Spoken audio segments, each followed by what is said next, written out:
In 2020, a crazy incident occurred in Tokyo. This time we will summarize the background of the culprit and the whole story of the incident. Kito Sato, the man who caused the incident to his child, grew up in a single-parent household. Sato seemed to have a quiet personality and was a student who didn't attract much attention. After graduating from a welfare school in 20,103, he worked as a care worker at a nursing home. He married the woman he was dating and was blessed with a child. Sato was living a smooth life in this way, but his happiness soon came to an end. During their marriage, a rift developed between them, and they decided to divorce. His wife now had custody of the child, and Sato, now single, began living in an apartment with his mother. During these days, he quit his job as a care worker at a nursing home and started working at a nursery school in Tokyo. It seems that he is re-employed as a child care worker. At the school, he was doing his job seriously and never caused trouble, which is why he was trusted by his co-workers and superiors. However, that was just his front face. After his divorce from his wife, Sato gradually began to exhibit dangerous behavior. Specifically, he started stalking women he saw on the street, whom he didn't know, without being noticed. He repeatedly stalked the women he was targeting, not out of a fixed love interest, but every time he was stalking them on the street. Sato's behavior was said to be motivated by sexual desire. He was secretly stalking women. In addition to stalking, Sato also uses dating apps to scout for women, but it must be difficult to connect with women there. In the end, he chooses his targets on the streets. It seems that Sato decided to do so. He searched for a woman of his choice in Toshima Ward, Tokyo, where his apartment was located, and on September 24, 2020, he set his sights on Saori Tomizuka, a 35-year-old woman who was on her way home after work. Sato set his sights on Ms. Tomizuka and followed her as usual and was able to locate the apartment where Ms. Tomizuka lived. Mizuka said she was unaware that she was being followed. She went into the back room without locking the door.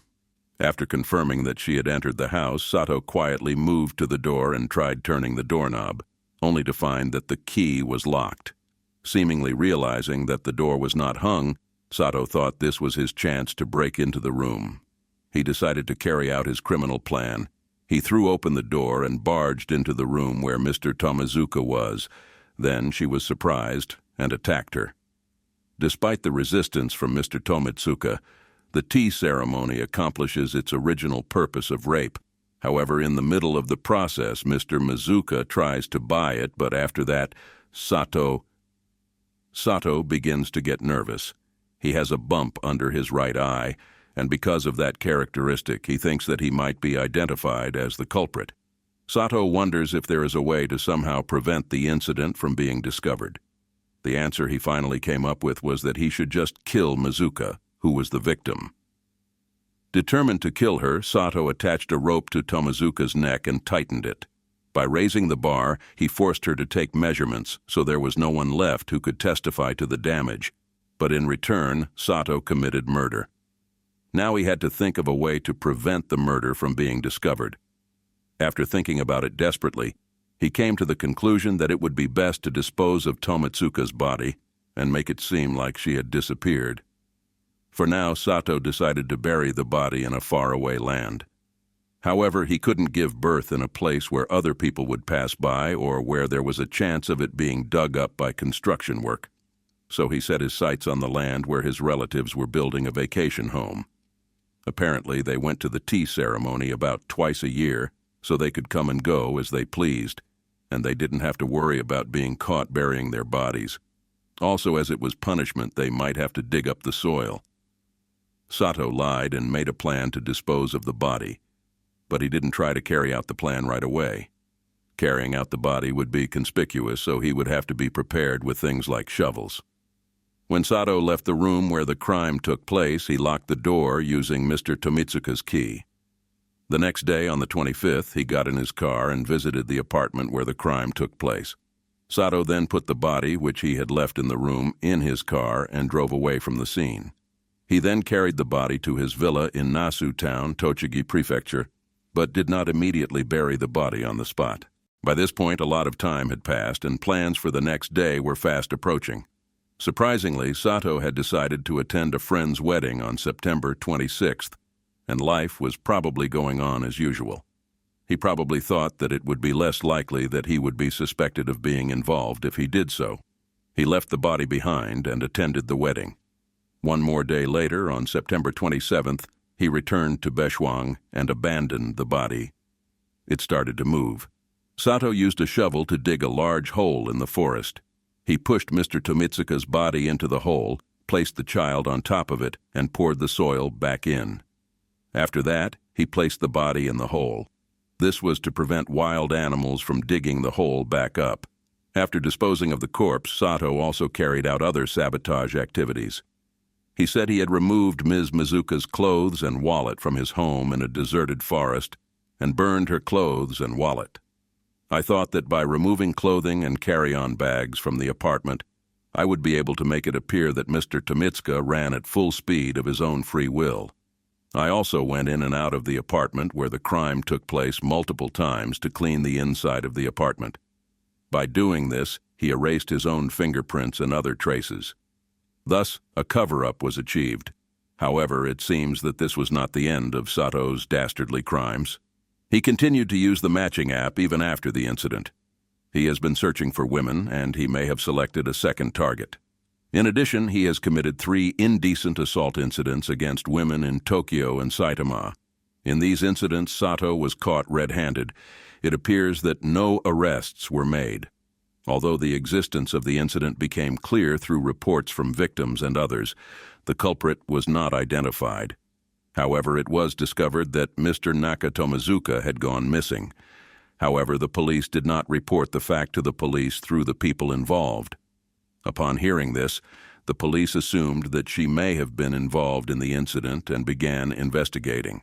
However, they found traces from inside the room that led to Ms. Tomitsuka's whereabouts.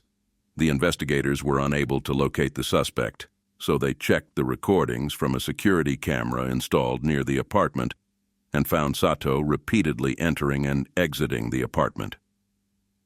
This is how the investigation began. His presence came to light on the line. The police, suspecting that Sato was involved in the incident, visited him and asked him to accompany them voluntarily. Sato then muttered something about why and looked confused. Perhaps he thought he had committed the perfect crime, but he could not escape the pursuit of line. In the end, Sato began confessing to his crime during an interrogation on December 5th. When the Tokyo Metropolitan Police Department dug up the forest in Nasu town, Tomitsuka's body was discovered underground. The next day, on December 6th, the police arrested him on suspicion of abandoning the sugar. Sato was later interrogated. This is what he said in the video. He entered the house of a woman he didn't know for money. He saw her face and she resisted, so he killed her. As it became clear that the crime was also for money, the police decided to investigate in January 2021. Monthly number 2. Kito Sato was arrested again on suspicion of the murder of the child.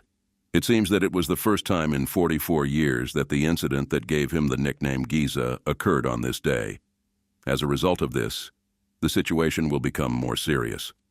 Perhaps out of fear, Sato at the trial completely changed his motive for the crime from money motive to molestation motive.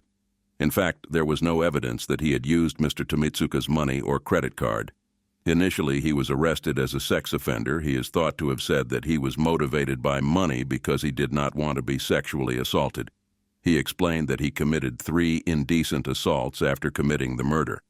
I thought that the police would move faster if there was a victim like you who wanted to be arrested by the police for committing an obscene incident. Surprisingly, Sato said that the purpose of the incident was to find out the motive behind the obscene incident. If that's the case, then why on earth did he keep making vague statements when the police asked him to accompany him voluntarily? Sato's claims in the Akko domain are all unreasonable. The prosecutors who received these statements were careful. They accused Tomizuka of committing an extremely selfish crime and asked for a sentence of life in prison. On the other hand, the defense explained that there was no premeditation and that he did not use a deadly weapon, and asked for the sentence to be reduced. Mr. Tomitsuka's family members were members of the jury. He made the following appeal. The defendant is a devil wearing human skin. A cruel and cowardly crime cannot be tolerated. I want the jurors to think of my daughter as their own when considering the sentence. The sentencing hearing will be held in 2022. The trial was held on March 17, 2017. The Tokyo District Court condemned the crime as cruel, selfish, and without any scope for extenuating the crime. The 6 years of terror and humiliation suffered by a woman who lost her life to a stranger who invaded her home is unbelievable. On top of that, Sato was sentenced to life in prison as requested. What do you think? This is a despicable case in which the perpetrator of the rape was so afraid that the crime would be discovered that he even considered murder. After learning about his crime and his dishonest attitude during the trial, he received a lot of criticism from the public. In the Meiji Restoration, he was sentenced to life in prison, but there is still a possibility that the trial will continue. We will keep an eye on future developments. Let's get together. Thank you for watching.